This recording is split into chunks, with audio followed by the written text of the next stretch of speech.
Hello friends, welcome to our channel versatile studio max. আমি সুমন্ত সাহু।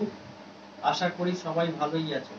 গত ক্লাসে আমরা মাধ্যমিকের 12 নম্বর চ্যাপ্টার গোলকের 8 নম্বর অঙ্ক পর্যন্ত করেছিলাম। যদি ওই ভিডিওটা কেউ না দেখে থাকো তবে অবশ্যই দেখে নিও। ভিডিওটার লিঙ্ক ডেসক্রিপশন বক্সে দেওয়া আছে। তাই বেশি দেরি না করে শুরু করছি আজকের ভিডিও।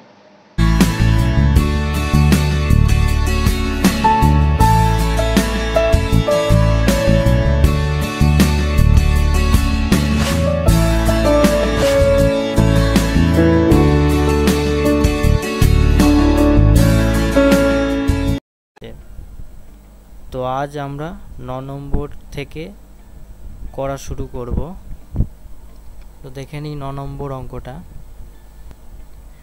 3 সেন্টিমিটার, 4 সেন্টিমিটার ও 5 সেন্টিমিটার দৈর্ঘ্যের ব্যাসার্ধের 3টি নিরেট তামার গোলক গলিয়ে একটি নিরেট বড় গোলক তৈরি করা হলো। বড় গোলকটির ব্যাসার্ধের দৈর্ঘ্য হিসাব করো। তাহলে আমাদের প্রথমে ধরে নিতে হবে বড় গোলকটার ব্যাসার্ধ আর, অতএব তার আয়তন 4/3 পাই আর কিউব ঘন সেন্টিমিটার। তো এখন 3 সেন্টিমিটার, 4 সেন্টিমিটার ও 5 সেন্টিমিটার দৈর্ঘ্যের ব্যাসার্ধের 3টি নিরেট তামার গোলক এর আয়তন কত সেটা আমাদের জানতে হবে। কারণ 3 সেন্টিমিটার, 4 সেন্টিমিটার আর 5 সেন্টিমিটার দৈর্ঘ্যের ব্যাসার্ধ তিনটেকে গলিয়েই একটি বড় গোলক তৈরি করা হয়েছে। তো এদের আয়তন আমাদের বের করতে হবে কিভাবে, না একই ফর্মুলা 4/3 পাই আর কিউব। এখানে আর তিনটে আছে, অর্থাৎ একটা 3 সেন্টিমিটার ব্যাসার্ধ, 4 সেন্টিমিটার আর 5 সেন্টিমিটার। তো এদের সমষ্টি করলে দেখা যাচ্ছে আমাদের আসছে 4/3 পাই ইন্টু 216 ঘন সেন্টিমিটার। তো অর্থাৎ এই তিনটে গোলকের আয়তনের সমষ্টি সমানই হবে আমাদের যে বড় গোলকটির আয়তন, অর্থাৎ যা আমরা ধরেছিলাম 4/3 pi r cube equal to 4/3 pi into 216 ঘন সেন্টিমিটার। তো এখান থেকে আমরা আর এর মান পেয়ে যাব। তো আর কিউব বেরিয়েছে আমাদের 6⁻3। তো আর হবে 6, অর্থাৎ বড় গোলকটির ব্যাসার্ধের দৈর্ঘ্য 6 সেন্টিমিটার। এবার দেখব 10 নম্বর অঙ্কটি। একটি অর্ধ গোলাকৃতি গম্বুজের ভূমিতলের ব্যাসের দৈর্ঘ্য 42 ডেসিমিটার। গম্বুজটির উপরিতল রং করতে প্রতি বর্গমিটারে 35 টাকা হিসাবে কত খরচ পড়বে? প্রথমেই লিখে নেব গম্বুজের ভূমিতলের ব্যাসের দৈর্ঘ্য 42 ডেসিমিটার। তো জানতে হবে গম্বুজের বক্রতলের ক্ষেত্রফলের ফর্মুলা কি, সেটা হচ্ছে 2 পাই আর স্কোয়ার। তো এখানে 2 পাই আর বলতে 42/2 এর হোল স্কোয়ার। তো এটাকে হিসাব করলে দাঁড়াচ্ছে 2772 বর্গ ডেসিমিটার। তো আমাদের খরচের হিসাব আছে কিন্তু মিটারে। তো আমাদের ডেসিমিটার থেকে মিটারে আনতে গেলে 100 দিয়ে ভাগ করতে হবে।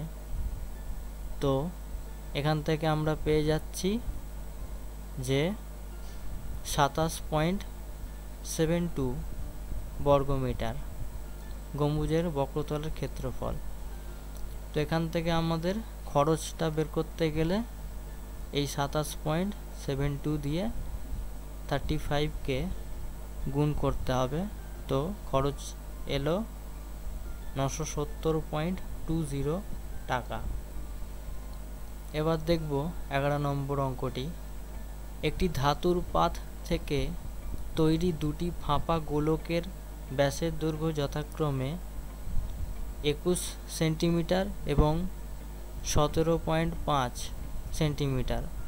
গোলক দুটি তৈরি করতে যে পরিমাণ ধাতুর পাত লেগেছে তার অনুপাত নির্ণয় করো। প্রথমেই লিখে নেব গোলক দুটির ব্যাসার্ধ। প্রথমটার ক্ষেত্রে ব্যাসার্ধ হবে 21/2 সেন্টিমিটার এবং দ্বিতীয়টির ক্ষেত্রে ব্যাসার্ধ হবে 17.5/2 সেন্টিমিটার। তো এখানে বলেছে গোলক দুটি তৈরি করতে যে পরিমাণ ধাতু লেগেছে, অর্থাৎ তাদের সমগ্রতলের ক্ষেত্রফল বের করতে বলেছে, কারণ এগুলি ফাঁপা গোলক। তো এবারে আমাদের বের করতে হবে সমতলের ক্ষেত্রফলের ফর্মুলা। তো 4πr², আর হচ্ছে 21/2 প্রথমটার ক্ষেত্রে, আর দ্বিতীয়টার ক্ষেত্রে তো হচ্ছে 17.5/2। তো এই দুটোকে রেশিওতে আনলে আমাদের আসছে 36/25। অর্থাৎ গোলক দুটি তৈরি করতে যে পরিমাণ ধাতুর পাত লেগেছে তার অনুপাত হলো 36:25। এবার দেখে নেব 12 নম্বর অঙ্কটি, যেটি খুব গুরুত্বপূর্ণ। একটি ধাতব গোলকের উপরিতল এমনভাবে কেটে নেওয়া হলো যে নতুন গোলকের বক্রতলের ক্ষেত্রফল আগের গোলকের ঠিক অর্ধেক হয়। কেটে নেওয়া অংশের আয়তনের সঙ্গে অবশিষ্ট গোলকের আয়তনের অনুপাত নির্ণয় করো। তো এখানে বলতে চেয়েছে একটি ধাতব গোলক ছিল যার ওপরের অংশটা কেটে নেওয়া হলো, এবং কেটে নেওয়ার পর যে নতুন গোলকটা তৈরি হলো তার বক্রতলের ক্ষেত্রফল আগের গোলকের ঠিক অর্ধেক হয়। তো এই অঙ্কটি করতে গেলে আমাদের প্রথমে ধরে নিতে হবে প্রথম ক্ষেত্রে ধাতব গোলকের ব্যাসার্ধ ছিল R একক, এবং তার ক্ষেত্রফল বক্রতলের ক্ষেত্রফল হবে 4πR² এত বর্গ একক। আবার যখন কেটে নেওয়া হয় সেই অবস্থায় ধাতব গোলকের ব্যাসার্ধ হবে r একক, তাহলে তার বক্রতলের ক্ষেত্রফল হবে 4πr² এত বর্গ একক। শর্তানুযায়ী 4πr² ইকুয়াল টু 4πR²/2। যেহেতু এখানে বলা আছে নতুন গোলকের বক্রতলের ক্ষেত্রফল আগের গোলকের ঠিক অর্ধেক হয়, তো এখান থেকে আমরা r² পেয়ে যাচ্ছি r² ইকুয়াল টু R²/2। তো দুইটাকে আমরা লেফট সাইডে তুলে দিলাম। তো R ইকুয়াল টু হলো √2r²। তো এখান থেকে আমরা পাচ্ছি √2 × r। তো আমরা ব্যাসার্ধের এই রিলেশন থেকে আয়তনের অনুপাত নির্ণয় করতে চলেছি, অর্থাৎ কেটে নেওয়া অংশের আয়তন ইস্টু অবশিষ্ট অংশের আয়তন। কেটে নেওয়া অংশের আয়তনের ক্ষেত্রে ব্যাসার্ধ হলো r, অর্থাৎ তার আয়তন হবে 4/3πr³ ইস্টু অবশিষ্ট অংশের আয়তনের ক্ষেত্রে প্রথম ক্ষেত্রে গোলকটির আয়তন মাইনাস কেটে নেওয়া অংশের আয়তন, তাহলে দাঁড়াচ্ছে 4/3πR³ মাইনাস 4/3πr³। তো অবশিষ্ট অংশের আয়তন থেকে আমরা 4/3π কে কমন নিয়ে নিলাম, তো আমাদের পড়ে থাকছে R³ মাইনাস r³। তো আমরা দুদিক থেকে 4/3π কেটে দিলাম, তো পড়ে থাকছে r³ is to R³ minus r³। তো আমরা ওপরের সমীকরণ থেকে পেয়েছিলাম R ইকুয়াল টু √2r। তো এই r এর জায়গায় আমরা এখানে বসিয়ে দেব √2r এর হোল কিউব মাইনাস r³। তো √2r এর হোল কিউব থেকে আমরা পাচ্ছি 2√2r cube minus r cube. আবারও r কিউব কমন নিয়ে আমাদের পড়ে থাকছে 2√2 মাইনাস 1। তো দুদিক থেকে r কিউব কেটে দিলাম। একদম শেষে আমাদের রেশিও পড়ে থাকছে 1:2 ব্র্যাকেটের মধ্যে 2√2 মাইনাস 1। এবার দেখে নেব 13 নম্বর অঙ্কটি। 14 সেন্টিমিটার দৈর্ঘ্যের ব্যাসার্ধ বিশিষ্ট একটি ভূগোলকের অক্ষটির বক্রতলে 0.7 সেন্টিমিটার দৈর্ঘ্যের ব্যাসার্ধ বিশিষ্ট দুটি বৃত্তাকার ছিদ্র করা হয়েছে। ভূগোলকটির গোলাকার অংশের ধাতব পাতের ক্ষেত্রফল কত? তো বোঝানোর জন্য একটি ছবি এঁকেছি। এই ছবিটা দেখলে তোমরা বুঝতে পারবে কিভাবে আমরা অঙ্কটা করতে চলেছি। প্রথমে আমাদের বের করে নিতে হবে 14 সেন্টিমিটার দৈর্ঘ্যের ব্যাসার্ধ বিশিষ্ট ভূগোলকের সমগ্রতলের ক্ষেত্রফল। তো সেটা বের করতে গেলে আমাদের ফর্মুলা লাগছে 4πr²। তো আর এখানে 14 অর্থাৎ আমাদের এই ফর্মুলায় ফেললে সমতলের ক্ষেত্রফল আসছে 2464 বর্গ সেন্টিমিটার। আবার আমাদের বের করে নিতে হবে 0.7 সেন্টিমিটার দৈর্ঘ্যের ব্যাসার্ধ বিশিষ্ট দুটি বৃত্তাকার ছিদ্রের ক্ষেত্রফল। বৃত্তের ক্ষেত্রফলের ফর্মুলা হচ্ছে πr²। আর হলো এখানে 0.7 এর হোল স্কয়ার, কিন্তু দুটো ছিদ্র আছে তাই বাইরে 2 গুণ করছি। তো এখান থেকে আমরা পেয়ে যাচ্ছি 3.08 বর্গ সেন্টিমিটার। তো ছবি দেখে আমরা বুঝতে পাচ্ছি গোলাকার অংশের ধাতব পাতের ক্ষেত্রফল বের করতে গেলে কি করতে হবে না বৃত্তাকার ছিদ্রের ক্ষেত্রফলগুলোকে বাদ দিতে হবে। তো অর্থাৎ ভূগোলকটির গোলাকার অংশের ধাতব পাতের ক্ষেত্রফল সমান হলো 14 সেন্টিমিটার দৈর্ঘ্যের ব্যাসার্ধ বিশিষ্ট ভূগোলকের সমগ্রতলের ক্ষেত্রফল অর্থাৎ 2464 বর্গ সেন্টিমিটার মাইনাস 3.08 এত বর্গ সেন্টিমিটার অর্থাৎ বৃত্তাকার ছিদ্রের ক্ষেত্রফল। এটা করলে আমাদের বেরিয়ে যাচ্ছে 2460.92 এত বর্গ সেন্টিমিটার। তো এবার আমরা দেখে নেব 14 নম্বর অঙ্কটি। 8 সেন্টিমিটার দৈর্ঘ্যের ব্যাসার্ধের একটি নিরেট লোহার গোলককে গলিয়ে 1 সেন্টিমিটার দৈর্ঘ্যের ব্যাসার্ধের কয়টি নিরেট গুলি তৈরি করা যায় হিসাব করো। তো আমাদের প্রথমে দেখে নিতে হবে যে 8 সেন্টিমিটার দৈর্ঘ্যের ব্যাসার্ধ বিশিষ্ট নিরেট গোলকের আয়তন কত হয়। তো আয়তন হচ্ছে 4/3π8 এর হোল কিউব এত ঘন সেন্টিমিটার। আবারও বের করতে হবে 1 সেন্টিমিটার বিশিষ্ট গুলিগুলির আয়তন। তার জন্য করতে হবে কি 4/3π1 এর হোল কিউব এত ঘন সেন্টিমিটার। তো এখন নিরেটগুলি কটা তৈরি করা যায় তার জন্য কি করতে হবে 8 সেন্টিমিটার ব্যাসার্ধ বিশিষ্ট নিরেট গোলকের আয়তন ডিভাইডেড বাই 1 সেন্টিমিটার ব্যাসার্ধ বিশিষ্ট গুলির আয়তন করলে আমাদের 4/3π কেটে যাচ্ছে, পড়ে থাকছে 8 এর কিউব অর্থাৎ 512টি।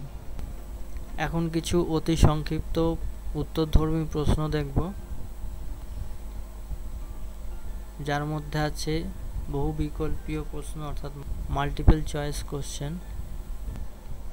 এর মধ্যে প্রথম অঙ্কটি হলো 2r একক দৈর্ঘ্যের ব্যাসার্ধ বিশিষ্ট নিরেট গোলকের আয়তন এর মধ্যে কোনটা।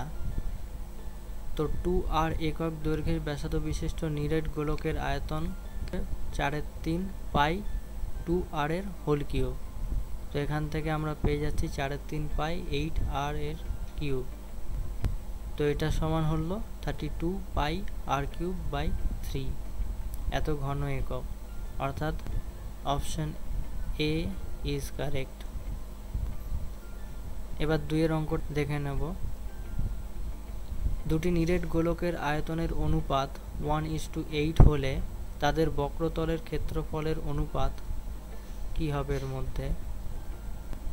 তো ধরে নিতে হবে দুটি নিরেট গোলকের ব্যাসার্ধ যথাক্রমে r1 একক এবং r2। তো তাদের আয়তনের অনুপাত বলে দেওয়া আছে 1:8, অর্থাৎ প্রথম গোলকের আয়তন ডিভাইডেড বাই দ্বিতীয় গোলকের আয়তন ইকুয়াল টু 1/8। অর্থাৎ প্রথম গোলকের আয়তন হলো 4/3 r1 কিউব এবং দ্বিতীয় গোলকের আয়তন হচ্ছে 4/3 r2 এর কিউব ইকুয়াল টু 1/8। r1 এবং r2 পড়ে থাকছে, তো 1/8কে আমরা লিখতে পারি 1/2 এর হোল কিউব। তো r1/r2 ইকুয়াল টু 1/2। এবার প্রশ্নতে বলেছে তাদের বক্রতলের ক্ষেত্রফলের অনুপাত বের করতে হবে। তো প্রথম গোলকের বক্রতলের ক্ষেত্রফল ডিভাইডেড বাই দ্বিতীয় গোলকের বক্রতলের ক্ষেত্রফল ইকুয়াল টু আমরা লিখতে পারি 4πr1 এর স্কোয়ার বাই 4πr2 এর স্কোয়ার। তো r1/r2 এর মান আমরা পেয়েছি 1/2, এখানে বসিয়ে দিচ্ছি। তো এখানে পেলাম 1/4, অর্থাৎ বক্রতলের ক্ষেত্রফলের অনুপাত ইকুয়াল টু 1:4, অর্থাৎ অপশন বি ইজ কারেক্ট। তো এবার 3 নম্বর অঙ্ক দেখে নেব। 7 সেন্টিমিটার দৈর্ঘ্যের ব্যাসার্ধ বিশিষ্ট একটি নিরেট অর্ধগোলকের সমগ্রতলের ক্ষেত্রফল বের করতে হবে। তো নিরেট অর্ধগোলকের সমগ্রতলের ক্ষেত্রফল আমরা জানি 3πr²। তো এখানে আর হলো 7, তো তার স্কোয়ার করলে আমাদের আসছে 147 পাই এত বর্গ একক, অর্থাৎ অপশন সি ইজ কারেক্ট। 4 নম্বর দেখে নেব। দুটি নিরেট গোলকের বক্রতলের ক্ষেত্রফলের অনুপাত 16:9 হলে তাদের আয়তনের অনুপাত এর মধ্যে কোনটা? প্রথমে আমাদের ধরে নিতে হবে গোলক দুটির ব্যাসার্ধ যথাক্রমে r1 ও r2 এত একক। তাহলে প্রথম গোলকের বক্রতলের ক্ষেত্রফল ডিভাইডেড বাই দ্বিতীয় গোলকের বক্রতলের ক্ষেত্রফল সমান বলে দেওয়া আছে 16/9। তো এটা সমান লিখতে পারি আমরা 4πr1 square by 4πr2 square equal to 16/9। এটাকে আমরা আবার লিখতে পারি 4/3 এর হোল স্কোয়ার। এখান থেকে 4/4 কেটে যাচ্ছে, পড়ে থাকছে r1 square by r2 square. তো r1/r2 বেরোচ্ছে 4/3। এরপর আমাদের বের করতে হবে তাদের আয়তনের অনুপাত। তাহলে প্রথম গোলকের আয়তন ডিভাইডেড বাই দ্বিতীয় গোলকের আয়তন সমান হলো 4/3 r1 কিউব বাই 4/3 r2 এর কিউব। তো 4/3 দুদিক দিয়ে কেটে যাচ্ছে, তো r1/r2 এর হোল কিউব ইকুয়াল টু 4/3 এর হোল কিউব, মানে হচ্ছে 64/27, অর্থাৎ অপশন এ ইজ কারেক্ট। এবার 5 নম্বরটা দেখে নেব। একটি নিরেট গোলকের বক্রতলের ক্ষেত্রফল ও 3 গুণ আয়তনের সাংখ্যমান সমান হলে গোলকটির ব্যাসার্ধের দৈর্ঘ্য এদের মধ্যে কোনটা? তো প্রথমে ব্যাসার্ধের দৈর্ঘ্য r একক ধরে নিলাম। তো শর্তানুসারে গোলকের বক্রতলের ক্ষেত্রফলের ফর্মুলা হচ্ছে 4πr², আর 3 গুণ আয়তন অর্থাৎ 3 × 4/3πr³ এ দুটো সমান বলেছে। তো সমীকরণের দুদিকে আমাদের 4π আর 4π কেটে যাচ্ছে, 3 কেটে গেল রাইট সাইডে। আর স্কোয়ারটা আমরা ডান দিকে নামিয়ে দিলাম, লেফটে পড়ে থাকছে 1, অর্থাৎ r equal to 1। Therefore option A is correct. এবার আমরা দেখে নেব নিচের বিবৃতিগুলি সত্য না মিথ্যা। একটি নিরেট গোলকের ব্যাসার্ধের দৈর্ঘ্য দ্বিগুণ করলে গোলকটির আয়তন দ্বিগুণ হবে। এটা ঠিক না ভুল আমাদের বের করতে হবে। তো ধরে নিতে হবে নিরেট গোলকের ব্যাসার্ধ আর একক, অর্থাৎ গোলকের আয়তন হবে 4/3 পাই আর কিউব এত ঘন একক। এখন গোলকের ব্যাসার্ধ দ্বিগুণ করলে, অর্থাৎ 8টা 2r করলে তার আয়তন হবে কত? তো 4/3 পাই 2r এর হোল কিউব করলাম, তো 8 বাইরে বের করলে আমাদের থাকছে 4/3 পাই আর কিউব, অর্থাৎ গোলকটির আয়তন 8 গুণ হবে। কিন্তু যেহেতু এখানে দ্বিগুণ বলেছে তাই বিবৃতিটি মিথ্যা। এবার দ্বিতীয় বিবৃতিটি দেখে নেব। দুটি অর্ধগোলকের বক্রতলের ক্ষেত্রফলের অনুপাত 4:9 হলে তাদের ব্যাসার্ধের দৈর্ঘ্যের অনুপাত হবে 2:3। তো প্রথমে ধরে নিতে হবে ব্যাসার্ধের দৈর্ঘ্য যথাক্রমে r1 ও r2 একক। তো অর্ধগোলকের বক্রতলের ক্ষেত্রফল হয় 2 পাই r স্কোয়ার। তো এখানে দুটো গোলক আছে, তো এক্ষেত্রে হবে 2 pi r1 square by 2 pi r2 square equal to 4/9। 2 pi কেটে গেল, পড়ে থাকছে r1 বাই r2 এর হোল স্কোয়ার, আর 4/9কে আমরা লিখতে পারি 2/3 এর হোল স্কোয়ার। তো r1:r2 হয় 2/3, অর্থাৎ বিবৃতিটি সত্য। এবার আমরা কিছু সংক্ষিপ্ত উত্তরধর্মী প্রশ্ন দেখব। প্রথমটা বলছে একটি নিরেট অর্ধগোলকের আয়তন এবং সমগ্রতলের ক্ষেত্রফলের সাংখ্যমান সমান, অর্ধগোলকের ব্যাসার্ধের দৈর্ঘ্য নির্ণয় করো। তো অর্ধগোলকের ব্যাসার্ধ ধরে নিতে হবে আর একক। তো আমরা জানি গোলকের আয়তন হলো 4/3 পাই আর কিউব, কিন্তু এখানে বলেছে নিরেট অর্ধগোলকের আয়তন, তাই হবে 2/3 পাই আর কিউব। আর নিরেট অর্ধগোলকের সমগ্রতলের ক্ষেত্রফলের ফর্মুলা হয় 3 পাই আর স্কোয়ার। তো যেহেতু এই দুটোই সমান, তাই আমাদের লিখতে হবে 2/3 pi r cube equal to 3 pi r square. তো এখান থেকে আমরা আর পেয়ে যাব 9/2 ইকুয়াল টু 4.5,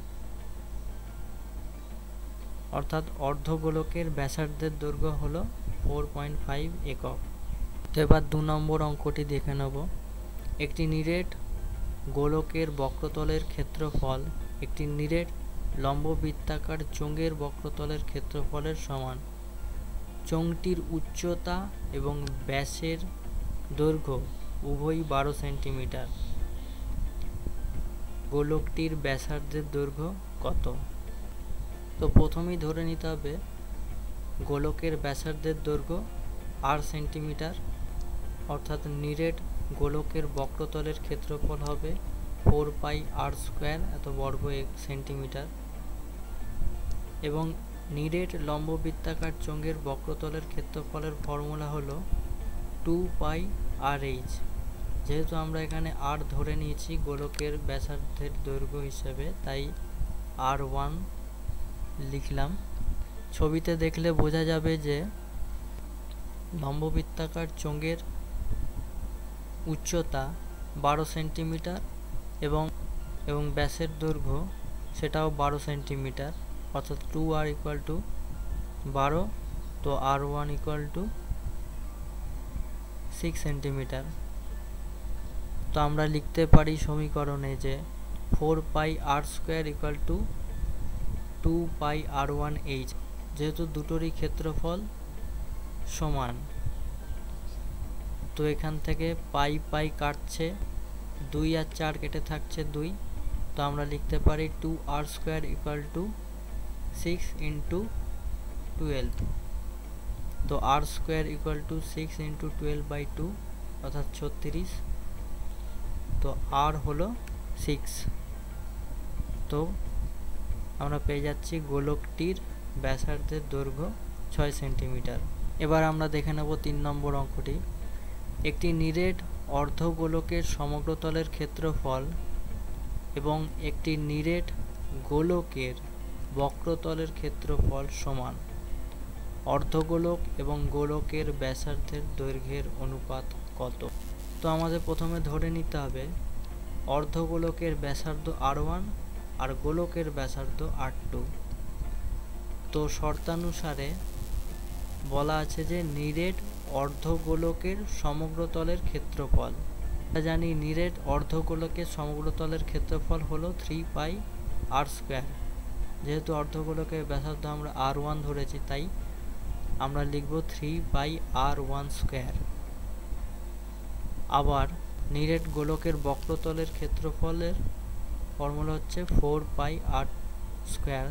তা আমরা r2 ধরেছি, তাই আমরা লিখব 4πr2²।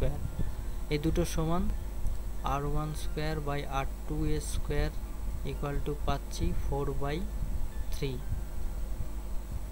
তো r1:r2 বেরোবে 2:√3, অর্থাৎ অর্ধগোলকের ব্যাসার্ধ ইস্টু গোলকের ব্যাসার্ধ সমান 2:√3।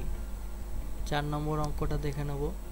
একটি নিরেট গোলকের বক্রতলের ক্ষেত্রফল s এবং আয়তন v হলে s³/v² এর মান কত? বলা আছে যে পাই এর মান না বসিয়ে বের করতে হবে। তো ধরে নিতে হবে গোলকের ব্যাসার্ধের দৈর্ঘ্য r একক, অর্থাৎ বক্রতলের ক্ষেত্রফল s = 4πr² বর্গ একক, এবং আয়তন v = 4/3πr³ ঘন একক। তো আমাদের বলা আছে যে s³/v² এর মান বের করতে। তো 4πr² এর হোল কিউব বাই 4/3πr³ এর হোল স্কোয়ার করলে আমাদের বেরোচ্ছে 4 কিউব পাইয়ের কিউব r⁶ ইন্টু 3², কারণ এটা 3টা নিচে আছে, তো গুণ করলে ওপরে চলে যাচ্ছে, ডিভাইডেড বাই 4² π² r⁶। তো এখান থেকে r⁶ কাটছি, π² আর π³ কেটে থাকছে শুধু পাই, 4² আর 4³ কেটে থাকছে শুধু 4, আর এখানে থাকলো 3²। তো আমরা লিখতে পারি 36π। তো দেখে নেব আজকের শেষ অঙ্ক। একটি গোলকের ব্যাসার্ধের দৈর্ঘ্য 50% বৃদ্ধি করলে বক্রতলের ক্ষেত্রফল শতকরা কত বৃদ্ধি পাবে? প্রথমে ধরে নিতে হবে গোলকের ব্যাসার্ধের দৈর্ঘ্য r একক। তো এখন দেখে নিতে হবে 50% গোলকের ব্যাসার্ধ বৃদ্ধি করলে নতুন ব্যাসার্ধর দৈর্ঘ্য কত হয়। তো তা করতে গেলে কি করতে হবে?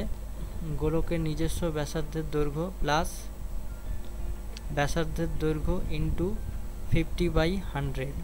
তো এটা করলে দাঁড়াচ্ছে 150r/100। এখান থেকে আমাদের বেরোচ্ছে 3r/2 একক। তো এখন আমাদের লিখে নিতে হবে যে r একক ব্যাসার্ধের গোলকের ক্ষেত্রফল 4πr² এত বর্গ একক, এবং 3r/2 একক ব্যাসার্ধের গোলকের বক্রতলের ক্ষেত্রফল সমান হবে 4π ইন্টু 3r/2 এর হোল স্কোয়ার, মানে হলো 9πr² এত বর্গ একক। তো গোলকের বক্রতলের ক্ষেত্রফল শতকরা কতটা বৃদ্ধি পেল সেটা বের করতে গেলে কি করতে হবে, বৃদ্ধিপ্রাপ্ত ক্ষেত্রফল মাইনাস পুরনো ক্ষেত্রফল ডিভাইডেড বাই পুরনো ক্ষেত্রফল into 100। 9 pi r square minus 4 pi r square করলে থাকছে 5 pi r square divided by 4 pi r square. Pi r square কাটছে, 4 25 100, 25 5 125, অর্থাৎ শতকরা 125 বৃদ্ধি পেয়েছে। তো আজ এই পর্যন্ত।